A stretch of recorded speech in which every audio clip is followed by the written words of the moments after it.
Hello, everybody. Greetings and welcome to this meeting tonight. We have Anne Martin to talk about William Byrd and the establishing of English chamber music, and I'm really looking forward to hearing what she has to say about William Byrd and his music. Before we start, can I just ask that everybody mutes themselves? Thank you very much. And so, Anne, whenever you're ready, we can start. Thank you. Thank you. Good evening. I'd like to start this evening by listening to one of the last concert fantasias that Byrd wrote, the four-part fantasia, and it's in the minor, based on G.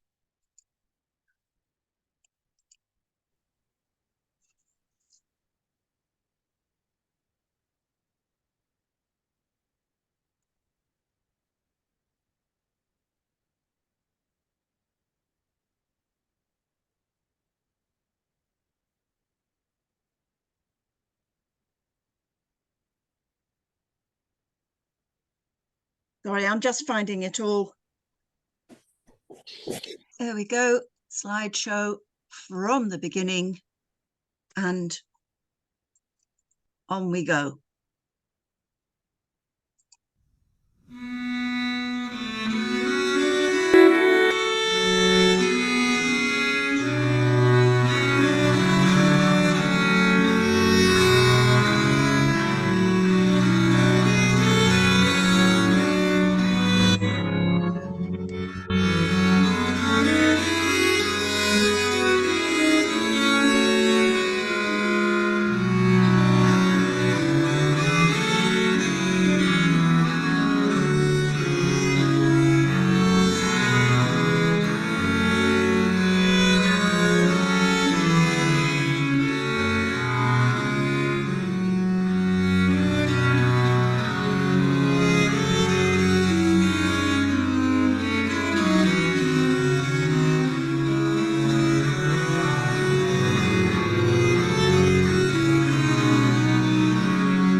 This was my introduction to William Byrd's consort music and the first piece that I played.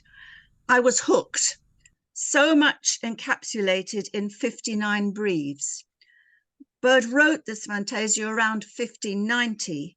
In the latter part of his life, he devoted most of his time to liturgical music, and echoes of the Sanctus from his Mass Before Voices, published in 1592, are found in the fantasia, as well as reminders of his earlier consort works.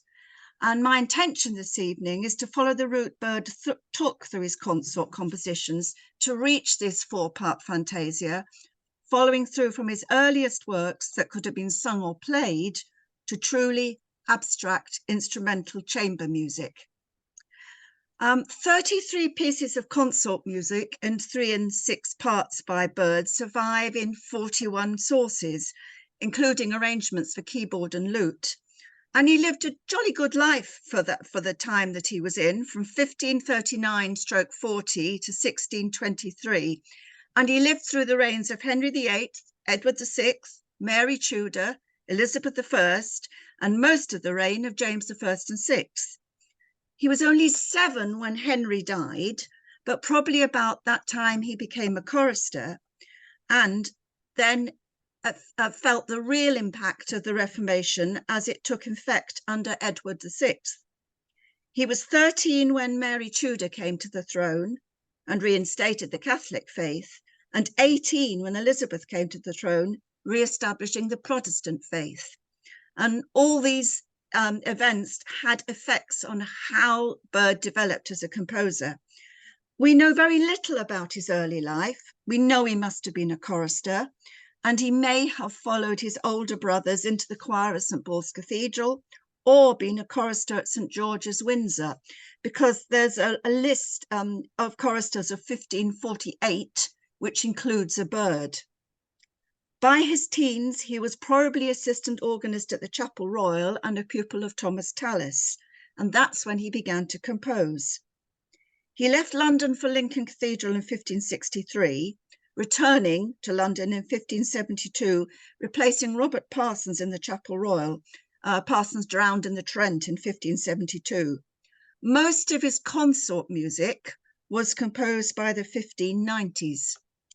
And when I started researching Byrd's consort music, I was interested in 2 particular things: the historical background that led to the development of English consort music, and composers' search for structure for music without words. Now, the Reformation is really important in England to what happened to instrumental music during the 16th century. In particular, the influence that the Reformation had on the education of choristers. As a result of the Reformation, choristers had less services to sing, English replaced Latin in liturgical music, and music became more prescriptive, so that learning to read music became important. There was opportunity in the curriculum to expand, and playing the viol, which arrived in England at the beginning of the 16th century, was seen as an excellent way for boys to learn to read music and to play an instrument. And from the 1540s onwards, choir boys were also involved in acting, and plays were written for them, and that gave a very good opportunity for them to perform with their viols, as well as playing on formal occasions, of which they became virtually employed.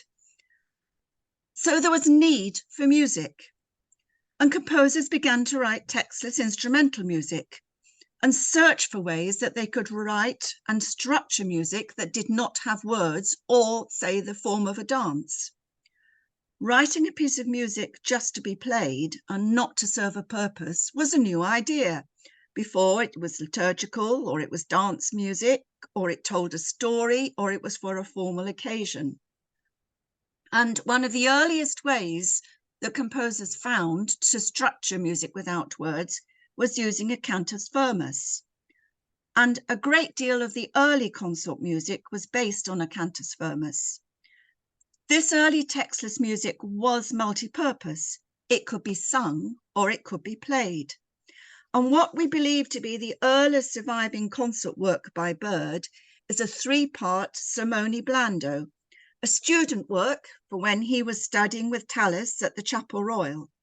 Byrd wrote 11 Latin titled works based around a cantus firmus. The other 10 are all 4-part. So Byrd's 3-part Simone Blando consists of 2 parts written round a cantus firmus. There are 2 verses, and the second verse is very unusual because it has a canon at the 7th.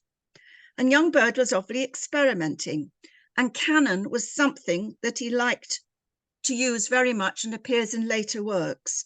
If we listen to this after what we've just listened to, it sounds very florid and it sounds improvised. And the Sermone Blando Cantus Firmus was one that was very much recognizable. So we'll listen to his Sermone Blando, and in the second part, what I've put up on the screen shows the second part with the canon at the seventh.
And it was this interest in the Cantus Firmus and the need for instrumental music led to the development of a peculiarly English composition, the Innomine, which does not occur outside of the United Kingdom.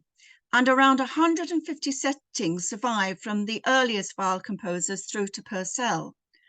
And the basis of it was a section lifted from the Benedictus from a mass by John Taverner, probably written about 1520, and itself was probably played as a Texas work before other composers began to use the Innomine as the basis for their compositions.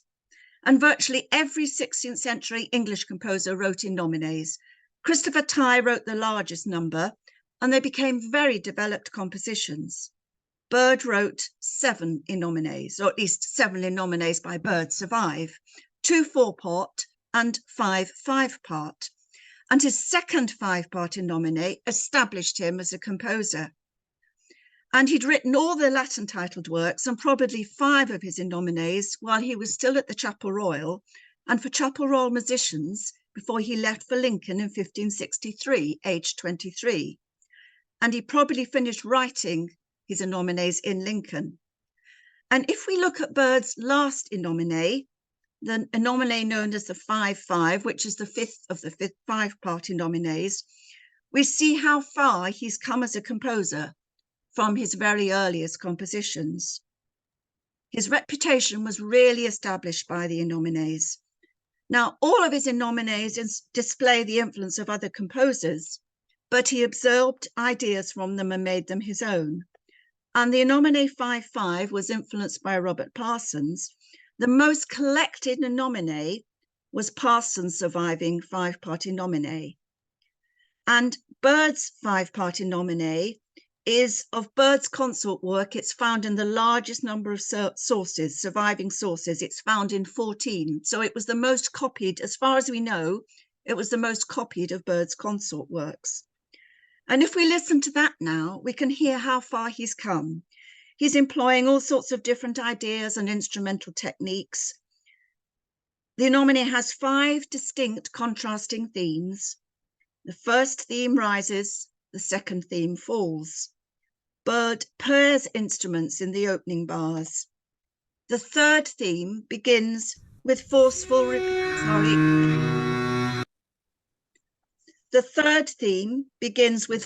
repeated notes, which obviously would require technique on the part of the viol players.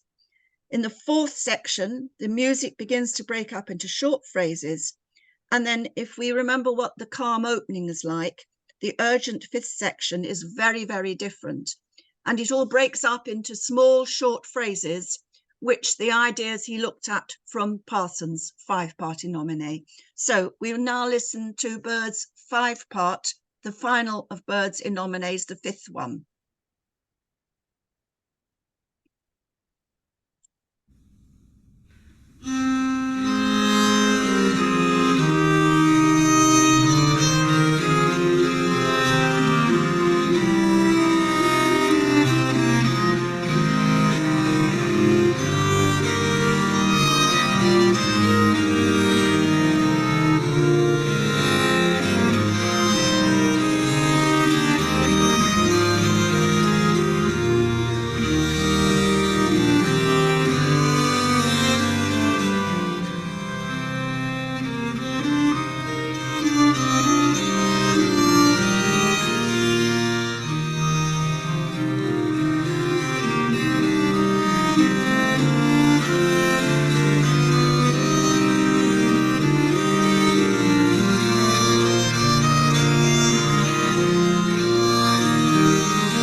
By the time he wrote the last of his Innomines, Byrd is really exploring part writing, exploring how parts can work together. You notice the opening of the Innomine, you've got the 2 parts coming down together at the very opening, which is something, a new idea, rather than everything working in counterpoint.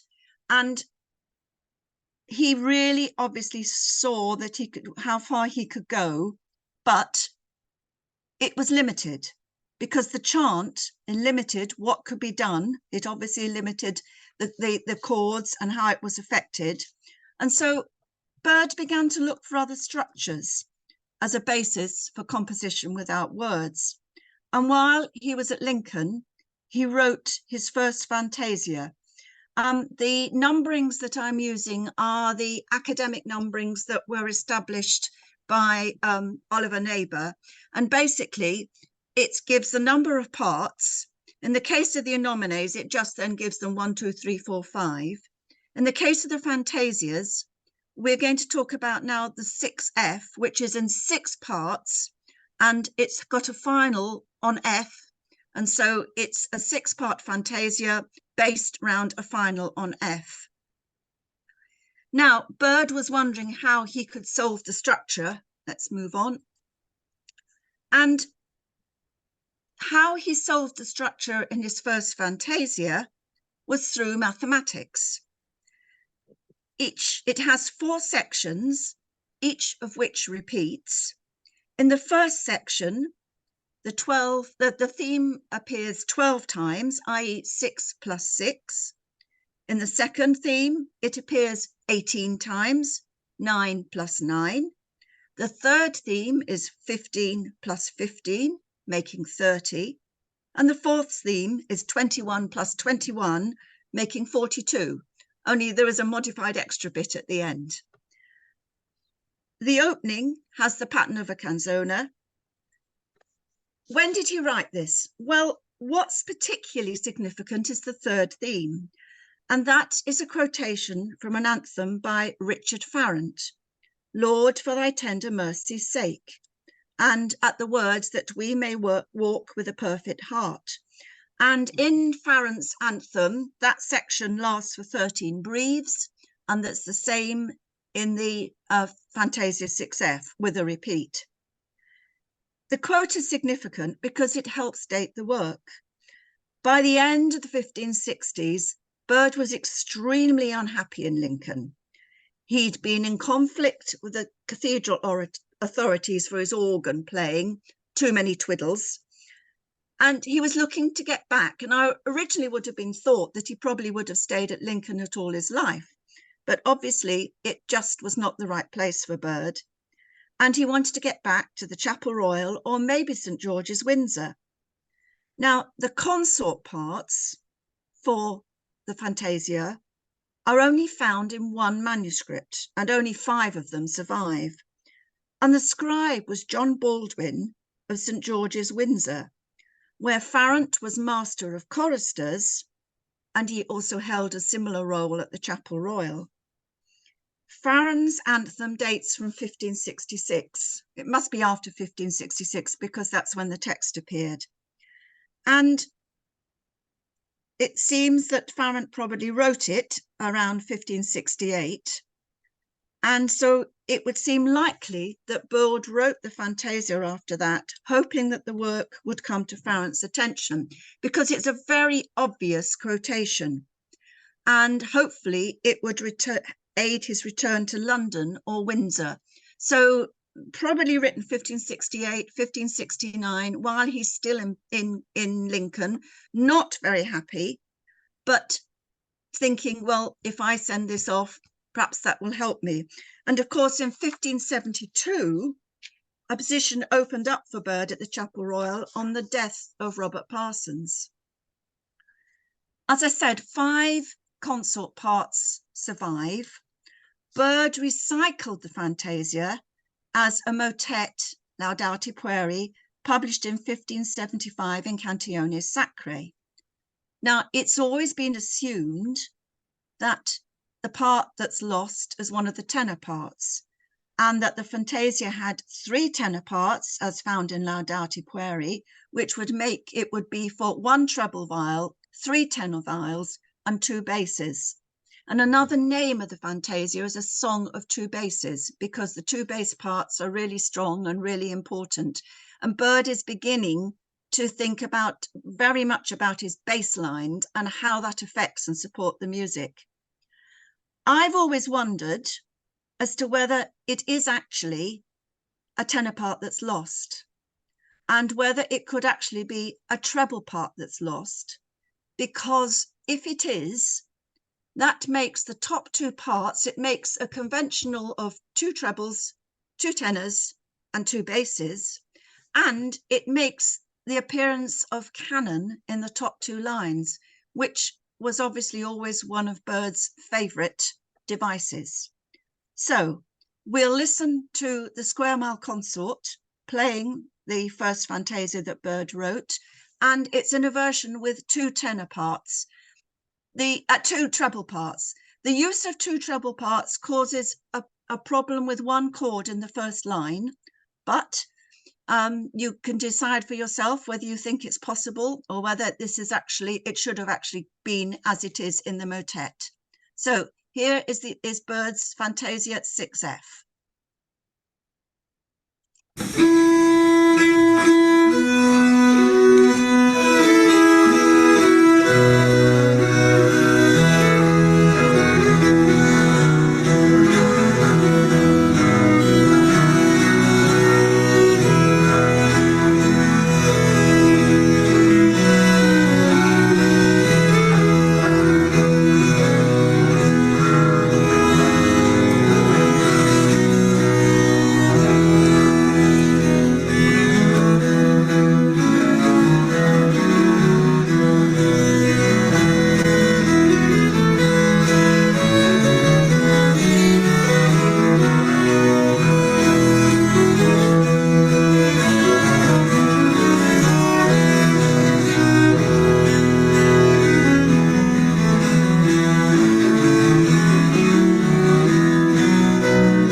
it would seem, didn't find his first exploration in Fantasia very satisfactory. And of course, he had restricted himself by going through this mathematical structure.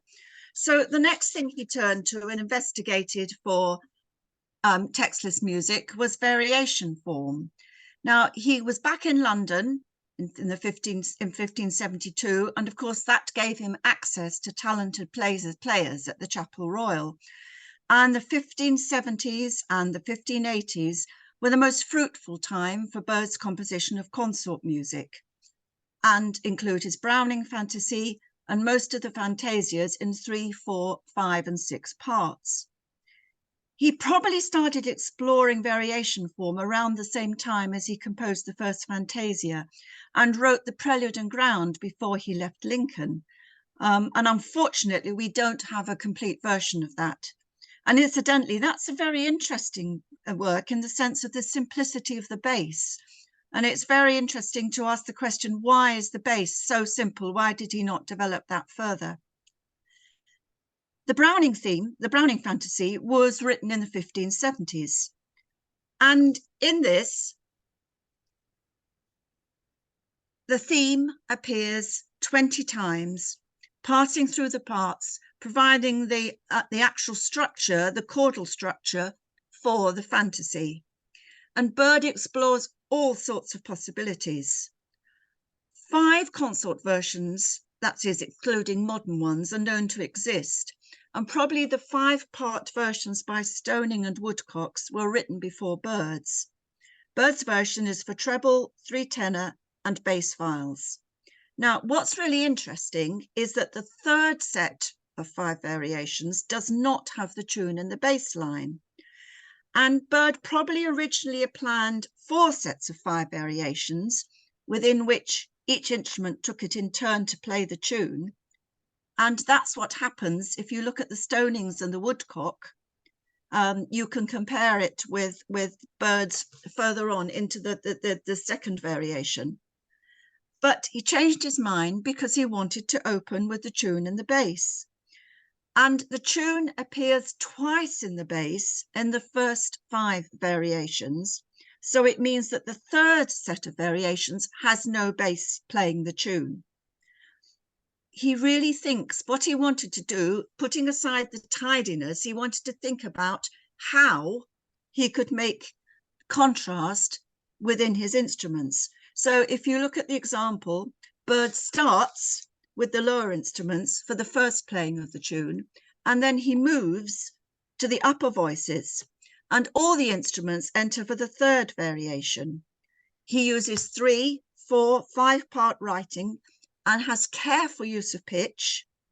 And within it, we get the first significant use of triplets.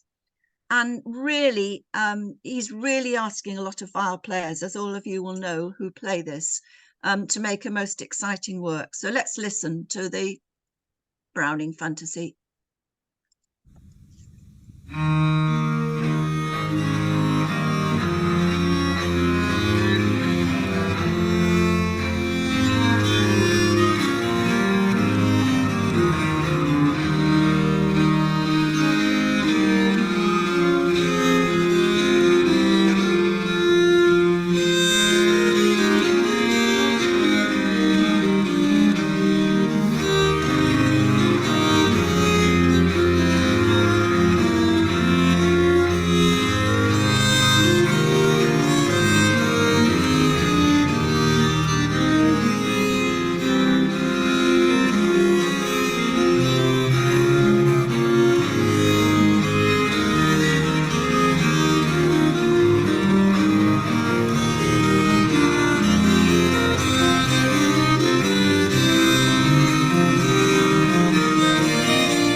And I don't know whether you can see it.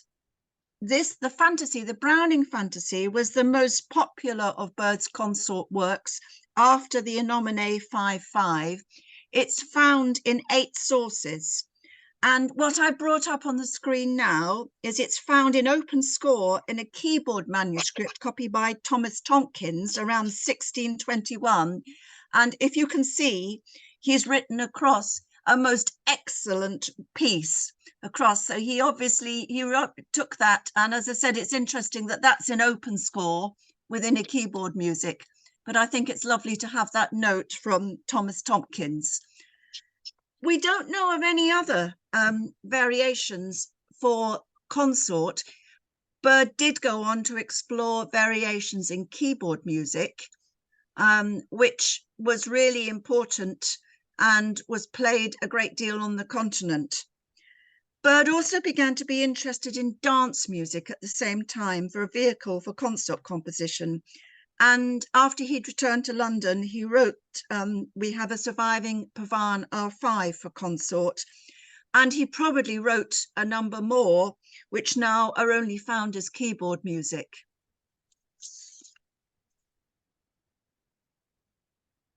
Byrd returned to writing consort fantasias in the 1580s. He was based at the Chapel Royal, but he also worked at the Essex home of his patron, John Lord Petre, who became a friend. The Fantasia gave them the opportunity to compose with greater freedom. And in 1597, Thomas Morley's Byrd pupil wrote that the fantasy was the most important type of music made without a ditty.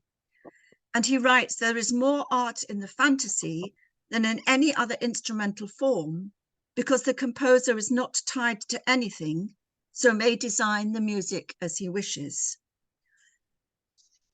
The Fantasia 6G1 is found in 5 sources. This is the first of the 6-part. There are 2 6-part fantasias, which are based around a minor chord on G. This is found in 5 sources, and it's found in various states. In one source, it's just the first 89 breathes with no galliard or coda. And in the second, the coda was stuck in later to the part books. So maybe we're seeing how Byrd developed a composition, or maybe in that case is the scribes. This is what we can never know, because we're relying on what the scribes copied. Maybe the scribes only copied the first 89 bars, but nevertheless, we can see the 3 development.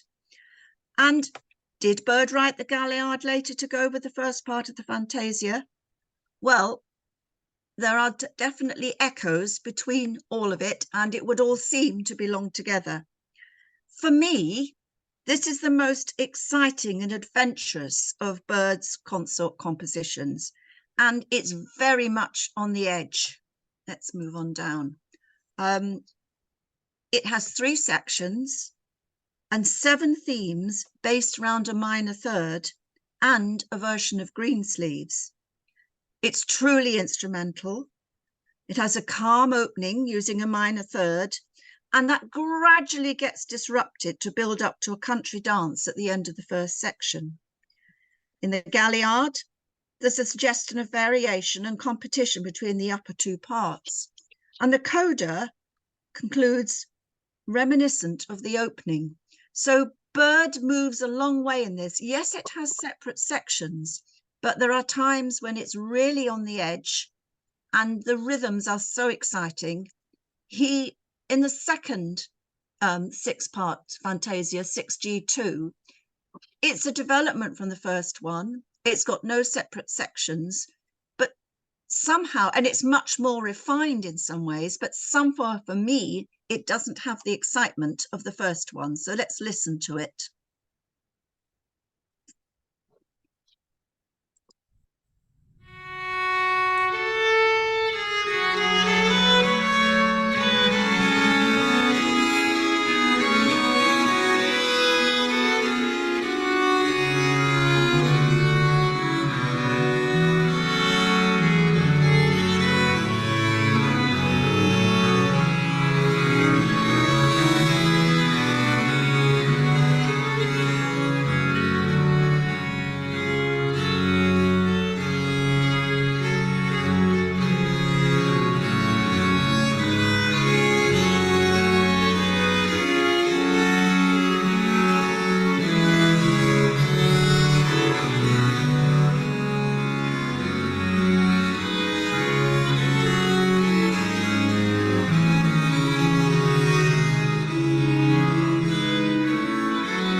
That's my favourite bit of Byrd. It'd be interesting to know what other people think. And I'd like to suggest that that's probably the first great English chamber work. It's just got so much variety and interest in it. So after the Fantasia 6G1, Byrd wrote another, at least we have surviving, another 6-part Fantasia, a 5-part, 2 4-part, and the 3-part Fantasias. And in the 5-part and the second 6G, the 6G2, the music is continuous and breaks into the second section in triple time goes into the triple section without a break. And it's interesting that the 6G2 is more refined, but it is shorter than the 6G1. In both the 5-part Fantasia and the 6G2, there are echoes and ideas that Byrd has transferred. Now, if we look at the Fantasia R5, which is 5C because it's based on C, we see Byrd using a canon again, this time at the 4th in the 2 upper parts. So, I mean, canon was something that he really liked and he really explored. So the 5C is longer, it goes continuous, there's real development. So let's listen to that.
So that was where Byrd was getting to with his fantasias.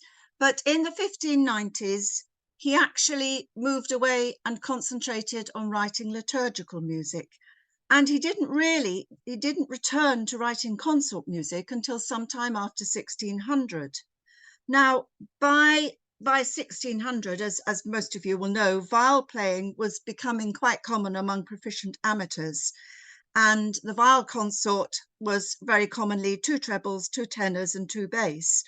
And in 1611, Byrd published 2 consort works. Very little consort music had been published. It was mainly all in manuscript, but in the Psalms, Songs, and Sonnets of 1611, Byrd felt secure enough. He was a canny man. He knew that there were viol players around. And so he published, within this publication, he included the Fantasia 4G that we listened to at the beginning, and the second of the 6-part fantasias. Why 6-part fantasias in G? Why he chose that one, we don't know. Maybe the other was being circulated.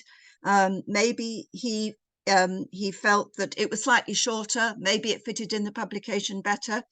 We just don't know. But it was interesting that he felt that he could publish then, and the players were there to play it. He also wrote, sometime after 1600, his last known consort work, and that's the Pavane and Galliard 6C. They use dance form. Consort dances have become very fashionable among the younger composers, and Byrd maybe wanted to show his young contemporaries what he still could do. But the only surviving source for the Pavane and Galliard, the 6-part Pavane and Galliard, is from well after Byrd's death. But nevertheless, it's found with lots of other Pavanes and Galliards with younger composers. So let's listen to his final known consort work. Sorry, my mouse is not going where I want it to go. There we go.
what I hope I've been able to do this evening is to take you on a journey from the very beginnings of Byrd's very simple music right the way through, to show how chamber music began to develop and establish. And obviously Byrd wasn't the only composer, but I think that his contribution is really important and was made by 1600. So thank you very much, and I hope that it's been of interest. Thank you very much. Anne, are there any questions from the floor? Michelle Calmedo has her hand raised. Was there a question from Michelle? No. Anyone else has a question? Any questions?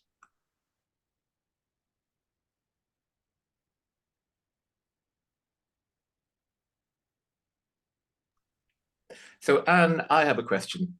Right. So do we know these pieces were composed specifically with viols in mind, or could other instruments have played these pieces? Right. The really early pieces could have been sung or played. And certainly the Latin titled works were probably sung or played when Byrd was still at the Chapel Royal. But the later works, we can tell by the clefs, by the ranges, that they were written for viols.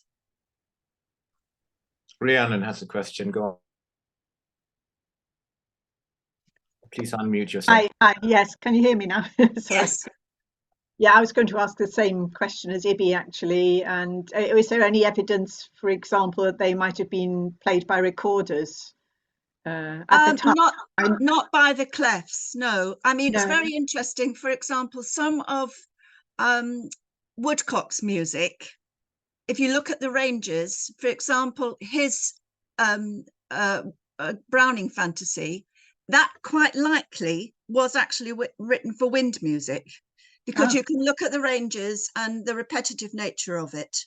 I mean, we cannot know exactly, but it seems to be quite clear, and particularly the collections that we were in by some of the manuscripts, although they were never named viols, they were pretty obviously for viols.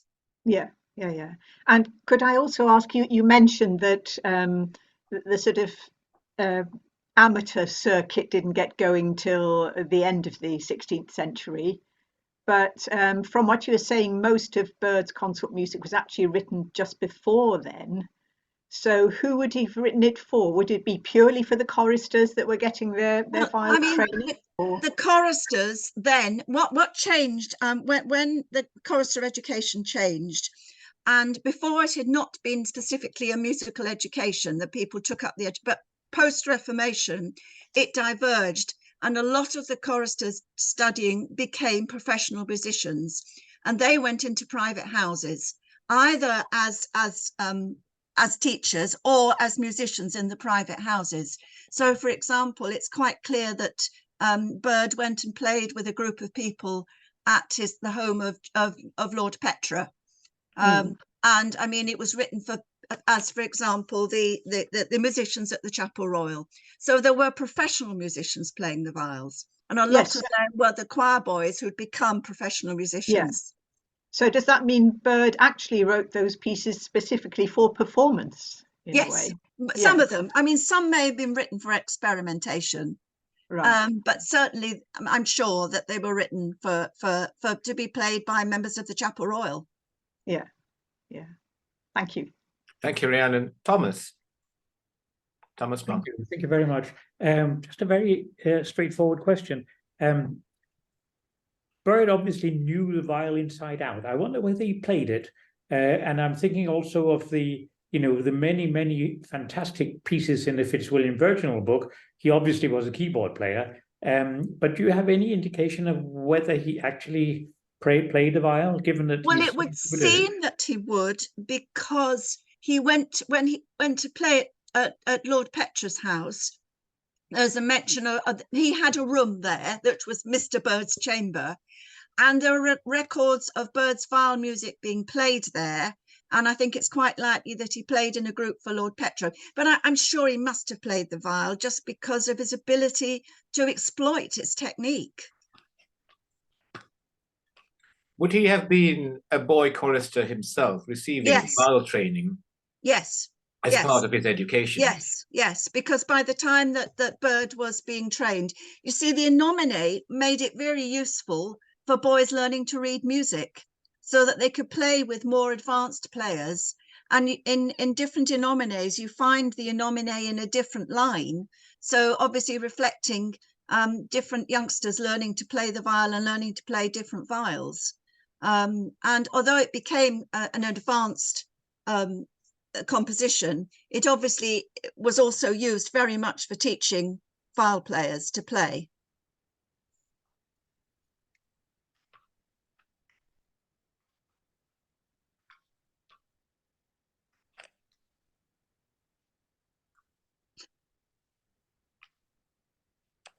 Thank you. Are there any other questions? I mean, they obviously are. I mean, quite a lot of them are playable by recorders. I mean, that's how I've come to play them. But I mean, I'm pretty certain that, I mean, they're viol music, and you have to, I mean, they don't always work on recorders. And do you know if they work on brass instruments such as cornets and sackbuts? I think the ranges would be too wide. I mean, that's why I've said that the woodcock Browning fantasy is a narrower range, and it would seem that, and then there's another work by Woodcock, Hackney, which is quite likely written for wind, just because you look at the limitation of the ranges and also all the repetition that goes on in it.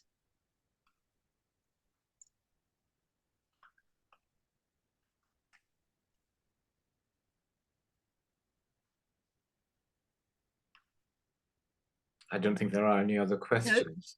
Nope. In which case, it's probably time to wrap it up and say a huge thank you to you, Anne, for that most illuminating talk on William Byrd's consort music. A round of applause, virtual or none. Thank you. Thank you very much. And thank you to you all for attending this session. Quite a lot of participants tonight. It reached 49, which shows that there is still a healthy demand for these online sessions, and we will still keep them going, although we'll take a break at Christmas. So the next one won't be until after the new year on January the 8th, and it will be with Thomas from Brussels, or probably also from Nova Scotia or Canada, depending on his tour schedule. Anyway, we'll keep you updated on that. And thank you very much. Goodbye, good evening, and happy Christmas. Till next time. Good night.